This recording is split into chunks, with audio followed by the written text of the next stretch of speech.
2014 के बाद 12 सालों में पहली बार भाजपा की सरकार संसद से कोई बिल पास करवाने में असफल रही है। इसके साथ विपक्ष कह रहा है कि अब भाजपा का डाउनफॉल शुरू हो चुका है।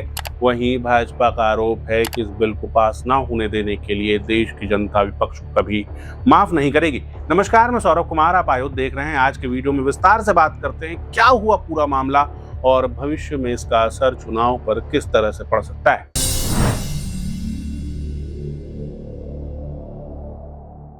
दरअसल साल 2023 में भाजपा की सरकार संविधान का 106वां संविधान संशोधन विधेयक लेकर के आई थी, जिसका नाम था नारी शक्ति वंदन अधिनियम। इस अधिनियम के तहत यह कहा गया था कि जो सारे हाउसेस हैं देश के, चाहे वो विधानसभा हो, राज्यसभा हो या लोकसभा, वहां पे 33% सीटें महिलाओं के लिए आरक्षित की जाएंगी। लेकिन उसके साथ में प्रस्ताव ये भी था कि ये जो नियम है ये जनगणना के बाद लागू किया जाएगा। अभी जनगणना शुरू हुई है और जहां तक उम्मीद है कि जनगणना की प्रक्रिया 2029 तक खत्म हो जाएगी। उसके बाद परिसीमन होगा। परिसीमन का मतलब जनसंख्या के हिसाब से हाउस की सीटें बढ़ाई जाएंगी और उसके बाद उन सीटों में महिलाओं को 33% आरक्षण दिया जाएगा।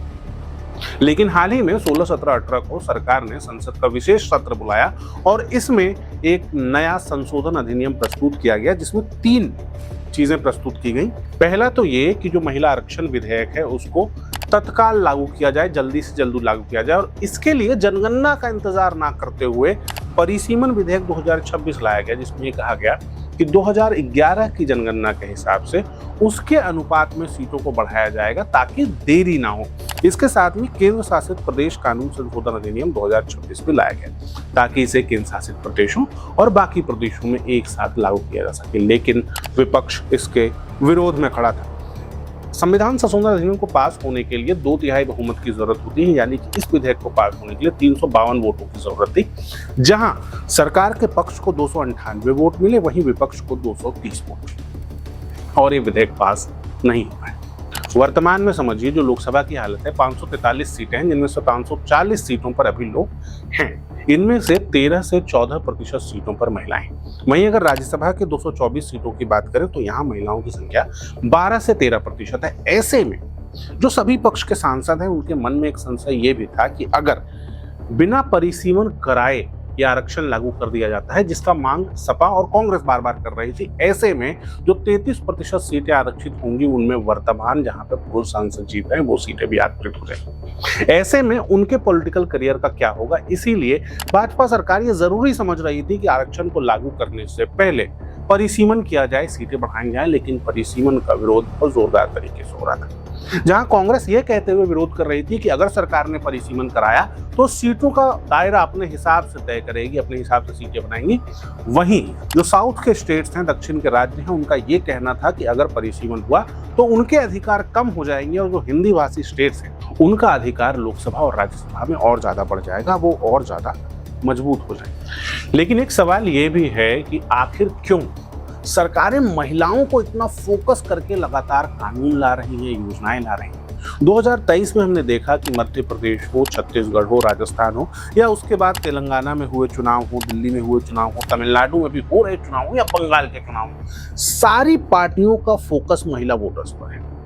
क्योंकि आज से 10 साल पहले, 12 साल पहले शायद महिलाएं घरों से निकला नहीं करती थी। शायद महिलाएं जो वोट डालती थी अपने घर के पुरुष के कहने पर डालती थी। लेकिन ये स्थिति लगातार बदल रही है। महिलाएं खुलकर वोट डाल रही हैं और महिलाएं निर्णायक भूमिका निभा रही हैं, क्योंकि अब तक की जो राजनीति चलती थी वो जाति के आधार पर होती थी, कौन किस पार्टी को सपोर्ट करता है उसके आधार पर होती थी।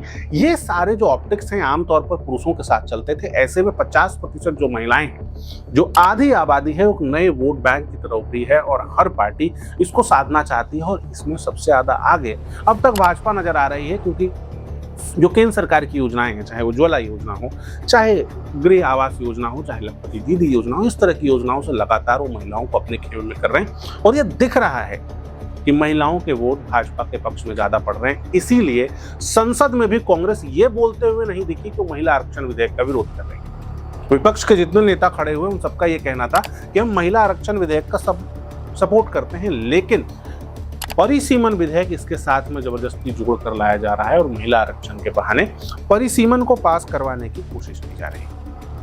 महिला वोटर्स के कॉन्सोलिडेशन की कोशिश भाजपा भी कर रही है और कांग्रेस भी, पक्ष भी और विपक्ष भी।